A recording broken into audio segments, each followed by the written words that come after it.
up with the girls dragging Monet Exchange's look, and I actually liked it. But when she said dirt, I'm glad she clarified, because I was like, what's the dirt, sis? What's going on? Because I'm about to kick you out of my top 5. So then we bring up once again this Aquaria and Miss Cracker silent feud that they have going on, and Aquaria thinks that Miss Cracker is copying her because Aquaria did her makeup once and Miss Cracker took notes and started doing the same thing, and Miss Cracker isn't there to really defend herself. And I kind of feel like, just from the conversation, that Aquaria is making a bigger deal than what it really is for TV time, or maybe like a storyline that kind of bothers me, because I said before, I don't like when they get messy, because this is the thing, right? Especially coming off of All Stars 3, when a negative perception is put on a queen, it makes it very hard for them to get work outside of this show. So I'm here for the shade. I'm here for the reads. I'm here for, you know, the light little cattiness. I'm not here for something going so far where you have like fans, you know, getting in the way of people getting booked. And I think that that's what happens when a queen takes on a storyline that could come off negative, if not perceived by somebody who's a fan of theirs. So I kind of want it to die down. I think we need to talk about it for just a little bit more, because they already brought it up. So let's talk about it. Let's deal with it. I hope throughout the season, while they're both on the show, we come to a conclusion, a happy medium, or just a sisterhood, and move forward, because I don't want either one of them to leave with just negative ideas, because it makes it harder for them outside of this show. And they need to talk to other queens who have went down that road, who ain't booking those shows, because that image of them is out there. Oh Lord, Eureka has had a year. Like, she tears her ACL and her knee on this show, and then she doesn't know if she'll be able to dance again or like perform again like she used to. And then her mom is diagnosed with throat cancer, and she has been through so much. And the fact that she is still here, like, performing and killing it everybody has, you know, hard things that they go through. I'm just saying Eureka has dealt with a lot within the span of a year, and she's back on this show. Sis, I applaud you for holding it all together, but as for me in my house, I probably would have passed on this opportunity and got my head in the right space. I'm hoping that Eureka is in the right headspace, because a lot of times you come to this competition and you're not really focused the way you need to be, because of so many other things that you're dealing with. So, you know, not to be selfish, but girl, you in my top 5. I hope you in the right space to kill it. Girl! So Calorie, basically the people who are in the top and the bottom come back, and Calorie is heated because she's in the bottom. So she starts coming for everybody's looks, and then she goes for money exchange, and she's just like, you shouldn't have been safe. Like, I feel like I should have been safe because I had on more. And then she points back to Aquaria, and she's just like, you don't have anything on. Like, I use more material. Like, Calorie is pissed, and she is coming after everybody. And Monet was like, well, you're in the bottom because you're so good. I'm safe because mine's did. RuPaul liked it. Oh, poor baby. But see, this is the thing, Calorie. You just can't come in guns blazing and think that people are not going to be cocked, loaded, and ready to come at you. Because Monique was sitting there waiting. Monique was looking like, waiting for Calorie to walk down her street, but she didn't, because she's smart. This not going to be a season of somebody's. Tell us who. Vixen is messy. This is why I think, even if she doesn't have great looks, I think Vixen is going to last a very long time, because she is messy. She is a fire starter, and she's just good TV, because that quote, this not going to be a season of somebody's. Who? She came to fight. She meant that.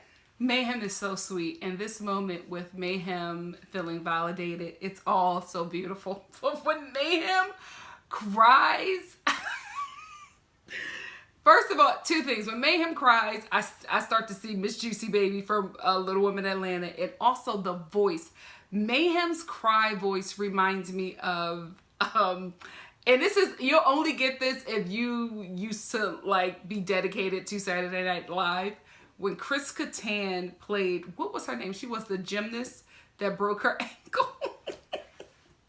It's not funny, but his voice interpreting her, that is Mayhem's cry voice. Please, if I forget the name of the gymnast that Chris Kattan was playing, but it is the same voice that Mayhem uses when Mayhem cries. And the whole time I'm sitting there and I'm listening and I'm watching and I'm, you know, I'm being so supportive. But while Mayhem is crying, I just keep on seeing Chris Kattan. If I can find the image, I'm going to put it in this video somewhere so you can know exactly who I'm talking about. Or I'll put a link to the video of the scene so you guys can understand what I'm talking about. So let me give you some tea about this Puerto Rican that Christina Aguilera was talking about. Years ago, I used to go to college in, not years, just like 2. I used to go to college in Manhattan. And one of my best friends had just come out, and he was just, you know, engulfing himself in the gay, you know, the New York gay community. And one of the biggest things he used to always do is come back and tell me, like, he'd just be like, Nikki, no, he's not straight. I'm like, no, this guy. He's like, no. So Christina Aguilera's boyfriend at the time, I loved him. I was obsessed. I thought he was so fine. And I'm telling you, like, he ran to my dorm room and he was just like, oh, we gotta talk. And I was like, what? He was like, oh, Christina Aguilera, her boyfriend, the one that you so in love with? I was like, yeah, what about him? You know, did you see him? He was like, oh, I saw him. He was like, oh, I saw him, girl. And he gave me all the tea. And I was like, what? And like the big thing was that Christina didn't know. And so they like dated for years, but like he was out in certain circles. So it was just, it was some drama with that because it was always brewing. Like some people knew, and the people that knew were very respectful because they didn't want to out somebody. But he was like kind of riding the wave of the Christina Aguilera fame because he became like really popular. And so it was difficult. It was difficult for me because I thought we had a future after Christina. And then just like, you know, the whole, like seeing it all come down, baby, that was something.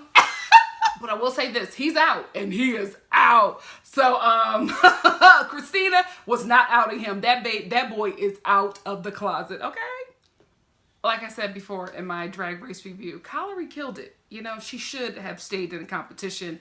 But just watching Vanessa Van G and just how much she wanted it. And I feel like, I'm not saying that Kalorie didn't want it, but I feel like Kalorie just came back bitter and nasty.